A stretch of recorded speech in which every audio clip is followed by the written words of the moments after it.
Hello, this is Insane Monster, and we are here for part 10 of What If Asta Was Igneel's son? Now then, if you don't remember when we last left off, the Royal Knights were heading out to face the Eye of the Midnight Sun. But before we actually get to that, we have to get to the part that will have a drastic effect on their battle inside the Eye of the Midnight Sun's hideout. So, just to let you know, we're not quite there yet, but we'll see how this part goes. With that being said, before the what if begins, hit it.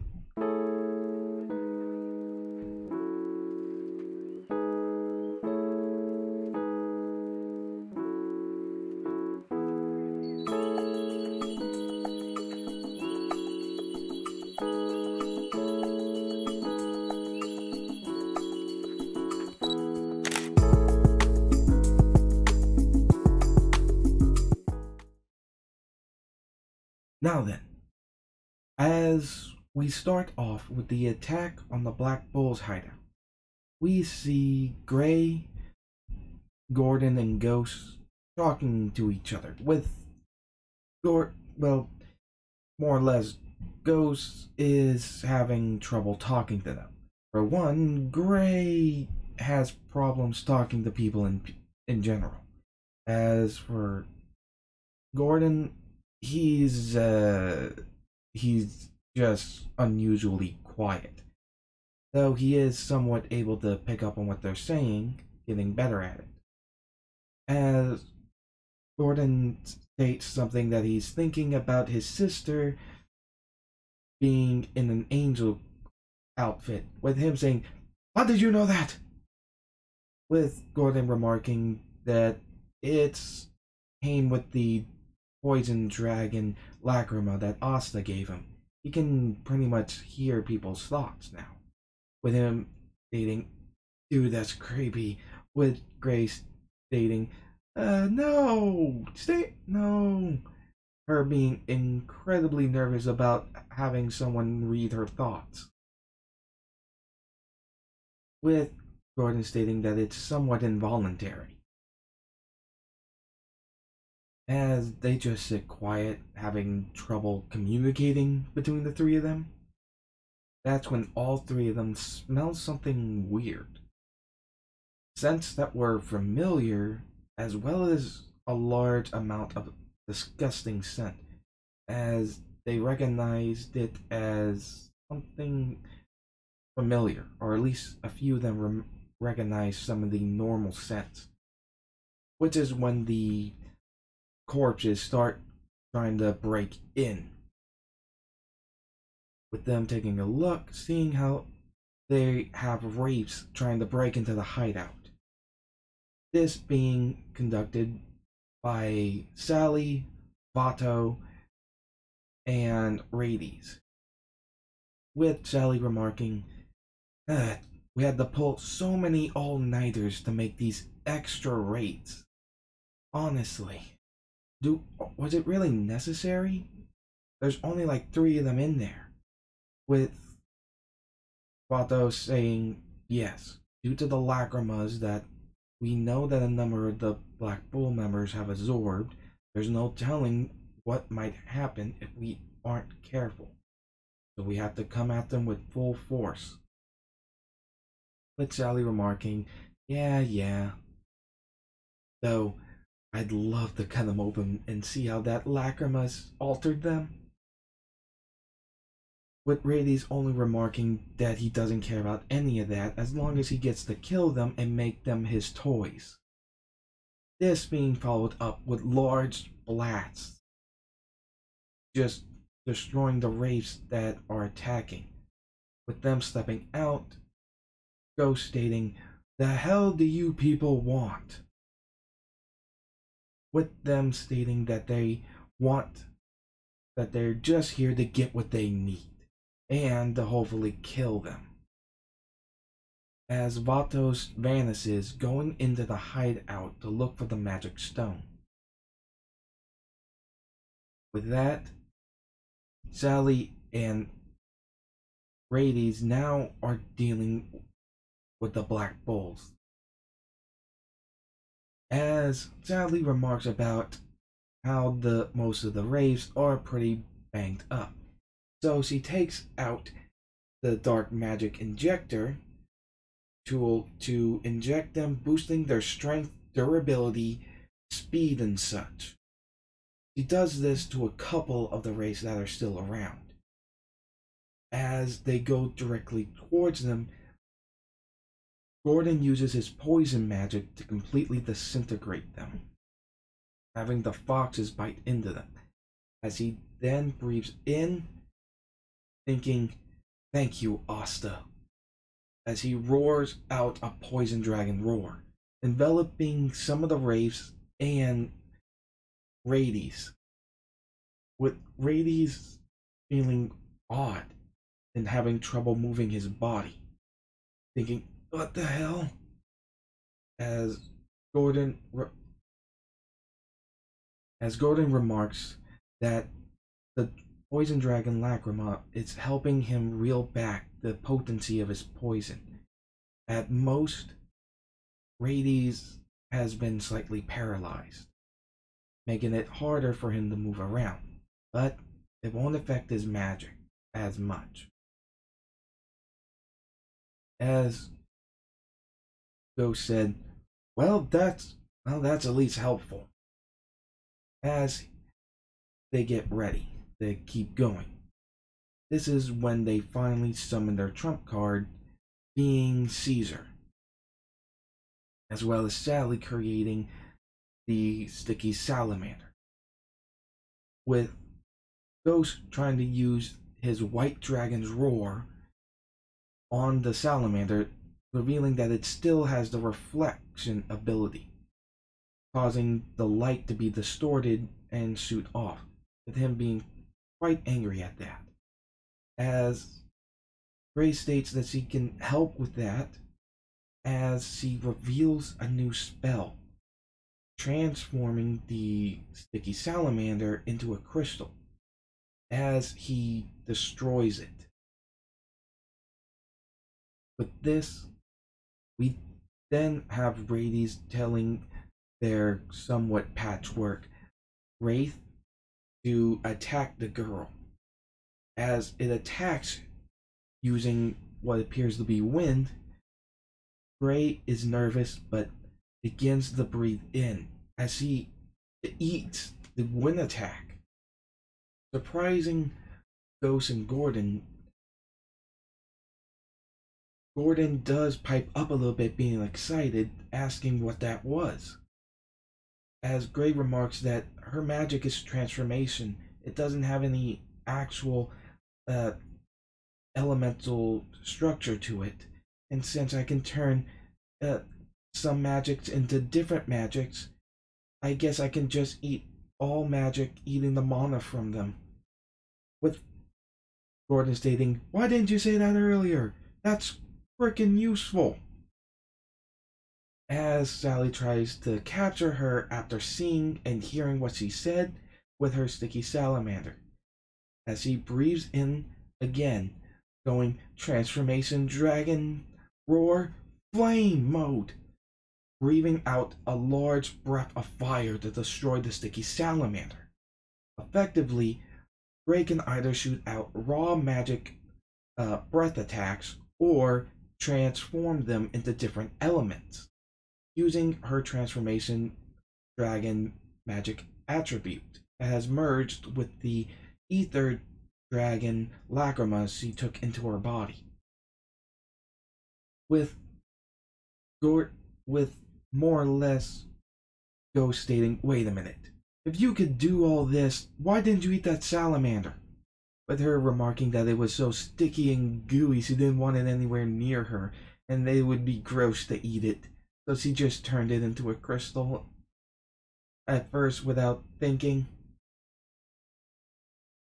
With him still being glad, as Rades brings up more Wraiths, seeing that they might need to divide and conquer, as Ghost is now fired up and ready to tear up these corpses as he uses a combination of his mirror and white dragon magic. Mirror white dragon magic. White dragon mirror barrage as a disco ball like mirror appears above him, as well as multiple mirrors, some of which also disco ball like, appear in the air as he fires off a white dragon's roar into the one above him. It absorbs the light and refracts it all over, causing mass destruction to all of the other wraiths, with Rady stating, "What the hell?" with Sally remarking, "Fascinating."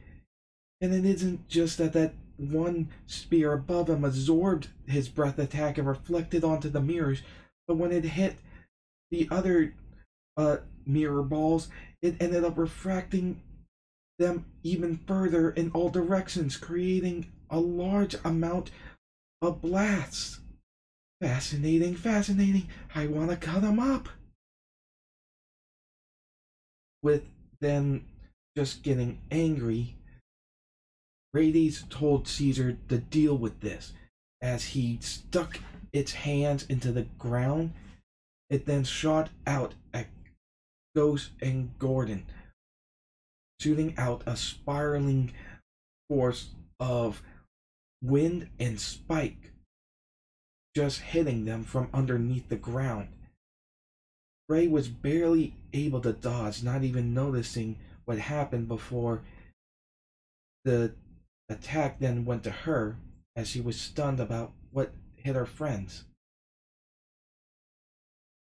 As Rades laughed at them for not thinking they can't be attacked from below, he gloats about how Caesar is actually a corpse made out of the corpses of two different magic knight captains, remarking about how powerful he is, and if he can't hit them with magic directly, he'll go at attacks from all the angles so they can't defend against them completely. As he looks at the hideout smirking, stating, "But before that, how about we tear down this wretched hideout?" As Caesar is about to charge up an attack, he fires it with Ray and Gordon yelling out, "No!" This is when, miraculously, the Black Bull's hideout begins to sift around, avoiding the attack, with Rady stating, "What the hell kind of place is this?" As it begins to sift around even more, and a door appears on one of the upper levels, opening up to reveal a somewhat thin teenager, I guess, or man. It's hard to tell with half of his face covered up with hair. As they're confused about who this is, they're asking, "Hey, who are you?" With Sally stating, "Wait, you don't know him? Who is he?" As they're surprised someone's in their hideout that didn't come with them, and not even the Black Bulls know who this is. As he slowly, but a lot more quickly than in canon, states, "My name is Henry." As he continues stating that he's been here all along with all of you. With Ghost thinking, "Wait a minute. The base does always shift around a lot. Not to mention it pretty much fixes itself whenever we damage it. Does this mean this entire place is this guy's magic? Like that, just like the head priest dude in the underwater sea temple. The longer someone's been here or uses their magic to manipulate an area, the more magic they can put into it." As he continues, "I am Asta's friend too." As he looks over at the people hurting his friends and trying to destroy their home, he states, and as a Black Bull member, as he puts on the Black Bull's robe, I will not allow you to do this. As horns begin to emerge from Henry's head, claws or scales and claws emerge from his forearms and hands, his shins and his feet, remarking, Asta helped me become strong enough to move on my own, even if I'm not able to do it completely free yet. If you're wondering what's going on, if you remember from way off in near the beginning of this What If, in one of the starting parts, Asta already met Henry.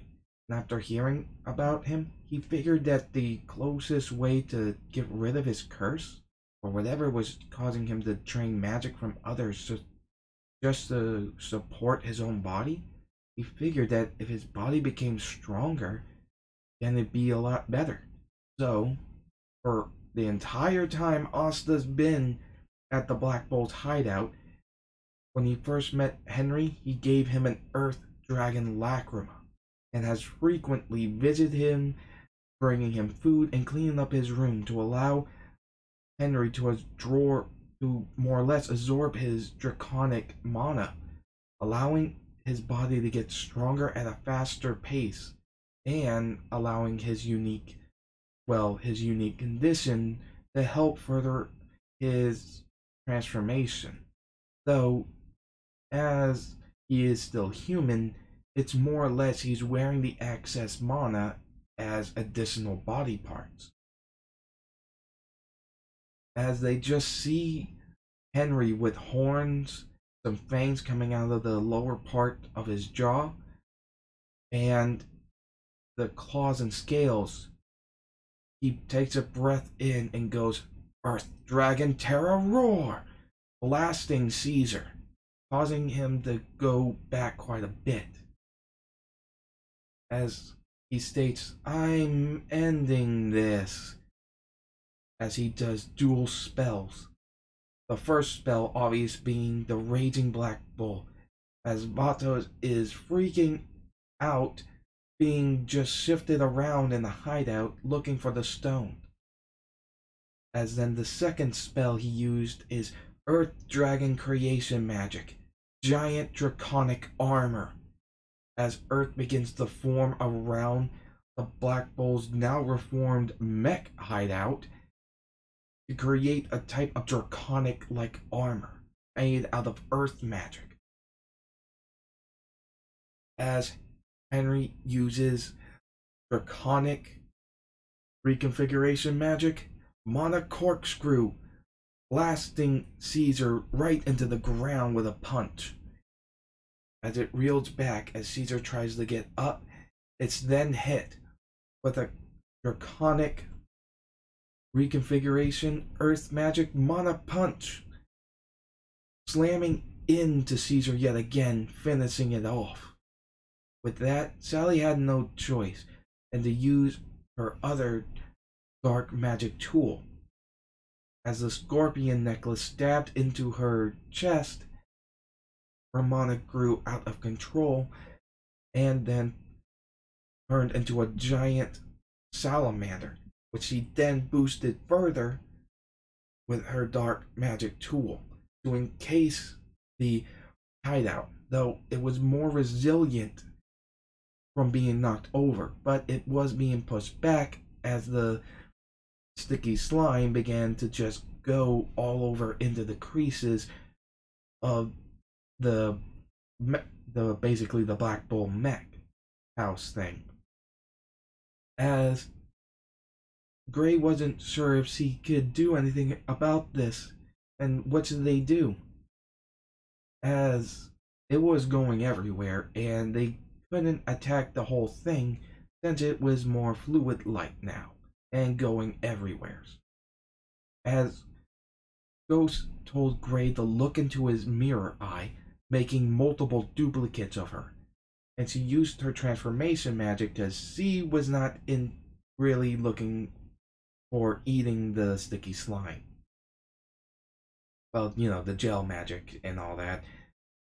With all of her clones, she caused the entire slime to, or sticky salamander to turn into plant, which gave Gordon the time what he needed to dilute the entire thing after Gray turned it into plants.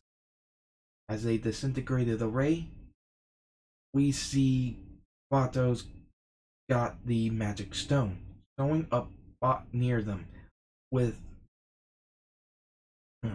sorry, with Rady stating, "It's about time. I still have trouble moving, so hurry up and get us out of here." With him shaking his head, he states, "Understood," as he creates a portal for them to leave. With that, the attack on the Black Bolt's hideout is over, and they were able to survive, with them finding out that they had a secret member all this time. As then Ghost realized, wait a minute, the entire base got shipped around, right?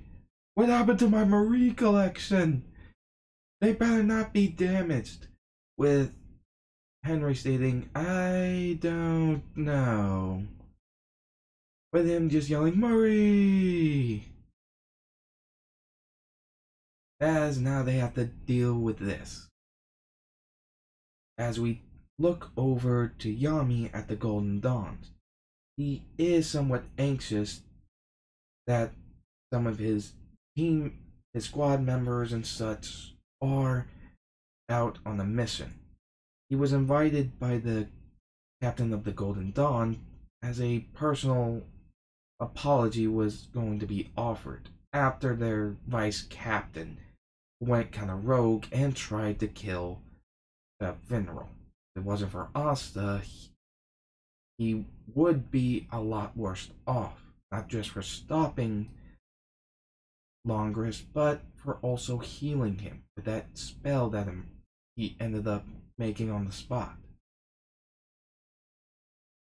As the members of the Golden Dawn were severely sorry for what their vice captain did, as he wasn't really interested in that, though was getting somewhat annoyed that William was not showing up when he was supposed to. This was going on as the Wizard King was meeting with Captain Vontage, as he began speaking to the Wizard King, same as in canon, with him showing off that he's actually the so-called leader of the Eye of the Midnight Suns, who goes by the name Licht. As the fight between them does go as in canon, not having much changed between the two in this continuity of the story. With the fight going on, Yami noticed the class of magic and key being that of Julius and the Lick guy. As he's just pissed, he sprouts his dragon wing and starts flying off, stating, "Damn it!" Not even bothering with a broom. As the fight goes as in canon, with Lick releasing his mana in order to attack the entire Clover Kingdom with a large-scale light magic attack, and Julius stopping him using his time magic. As because of this, he's able to pierce through Julius's chest with a light magic sword. As Yami gets there, stating, "You bastard!" slicing at him with lightless dark slash and grabbing Julius.